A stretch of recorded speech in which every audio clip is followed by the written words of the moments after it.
Hello, moi c'est Émilie et je vous accompagne vers une vie plus simple mêlant zéro déchet, slow life et minimalisme. Le tout de manière bienveillante et positive. En 2016, j'ai pris un grand tournant dans ma vie en me lançant dans la réalisation de mes propres produits maison. Et tout s'est enchaîné super vite. J'ai ensuite découvert le mode de vie zéro déchet et je me suis intéressée de plus près au minimalisme. Et c'est vite devenu les thématiques principales de mon blog With Emily. Depuis, j'ai créé un quotidien qui me correspond. Un mode de vie plus simple pour à la fois réduire mes dépenses, mais aussi me simplifier la vie et enfin allouer mon temps précieux aux choses les plus importantes. Avec ce podcast, je vous partage tous mes conseils et retours d'expérience pour que vous puissiez mettre en place un quotidien plus simple et qui vous correspond.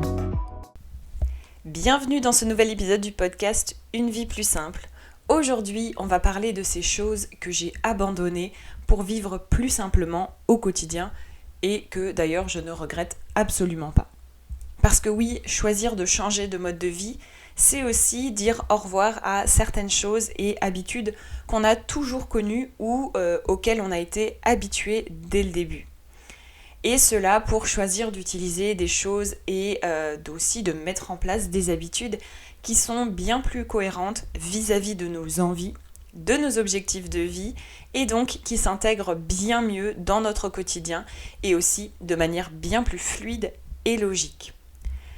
Et cela, ça signifie donc qu'on s'éloigne de la société de consommation et même de surconsommation parce qu'on fait des choix consciemment sans sentir la pression et aussi le diktat des autres et de la société de manière générale. Alors l'une des premières choses que j'ai abandonnées pour choisir de vivre plus simplement, c'est bien évidemment les produits à usage unique. Le zéro déchet, c'est l'un des piliers de la vie plus simple. D'ailleurs, je vous en parle dans ma formation La méthode simple. Si jamais ça vous intéresse, on en parle en détail. Parce que en fait le zéro déchet, même si la notion de zéro déchet n'est pas réaliste au quotidien, puisqu'on n'accède pas réellement au zéro déchet, il y a de nombreuses pratiques de ces piliers qui sont à adopter pour simplifier son quotidien de manière bien plus facile. Et c'est pour cela qu'aujourd'hui j'ai supprimé un maximum de produits à usage unique qui n'ont donc qu'une seule utilisation, ou des fois, parce que je parle aussi de produits à usage unique, quand les produits ont 1, 2 ou 3 utilisations maximales, puisqu'ensuite ils vont être inutilisables et jetés finalement. Eh bien, grâce à la vie plus simple, j'ai plus vraiment ce souci-là parce que j'utilise des alternatives réutilisables et ou lavables, et ça change tout autant au niveau de mon budget qu'au niveau du temps passé au quotidien à utiliser ces choses, les jeter, les acheter, etc.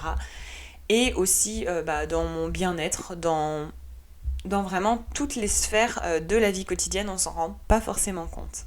Deuxième chose que j'ai abandonnée pour vivre plus simplement au quotidien, ce sont les produits ménagers et les produits d'hygiène industriels. Alors si vous avez écouté le tout premier épisode du podcast et puis quelques épisodes entre-temps, vous savez que j'ai commencé ma transition vers une vie plus simple par la réalisation de mes produits maison. Et dès que j'ai eu l'opportunité de réduire ma consommation de ces produits industriels, autant ménagers que produits d'hygiène de soins, je l'ai fait. Et j'ai remplacé les produits indispensables du quotidien par des produits maison. Et les produits non indispensables ont été totalement abandonnés. Mais on ne sait pas toujours quels sont les produits indispensables du quotidien et par quoi les remplacer. C'est d'ailleurs pour ça que j'ai créé mon e-book de recettes « Réaliser soi-même tous ces produits du quotidien » puisque vous retrouverez les recettes indispensables pour toutes les utilisations et toute la famille, sans avoir à faire de tests et à chercher des milliers de recettes qui pourraient fonctionner. Et puis en fait, vous avez vraiment la liste des produits indispensables dont vous avez besoin au quotidien. Et les produits qui ne sont pas remplacés par ces recettes de produits maison, vous pouvez facilement vous en débarrasser si vous n'en avez pas besoin ou pas de besoin spécifique au quotidien. Troisième chose que j'ai largement abandonnée depuis le début de ma transition vers une vie plus simple, ce sont les achats impulsifs ou aussi achats inutiles. J'aime bien utiliser les deux termes. C'est une autre très bonne habitude vraiment à adopter et que j'ai adoptée, même si je l'ai adoptée progressivement, ça se fait pas forcément du jour au lendemain.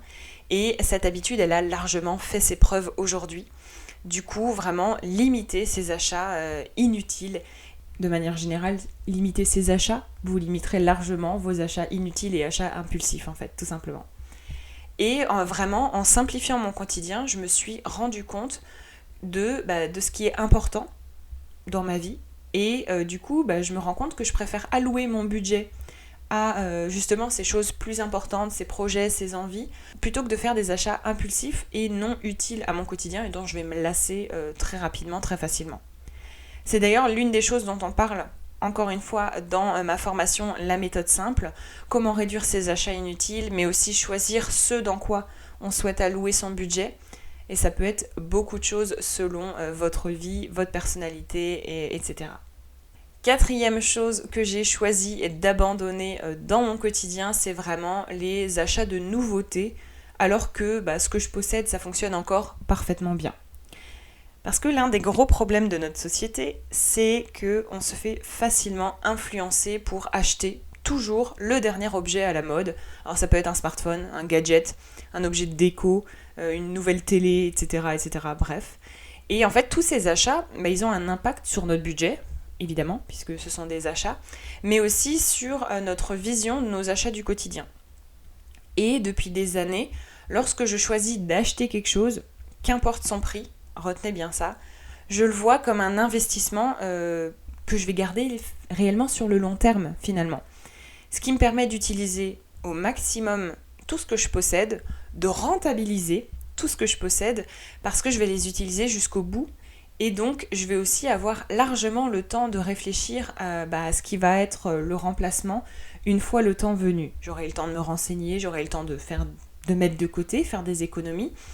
Et aussi, je serai largement plus contente de mon achat parce que je sais qu'il va être vraiment utile plutôt que de remplacer mon smartphone par un nouveau smartphone tous les ans, à chaque fois qu'il y a une nouvelle version qui sort finalement.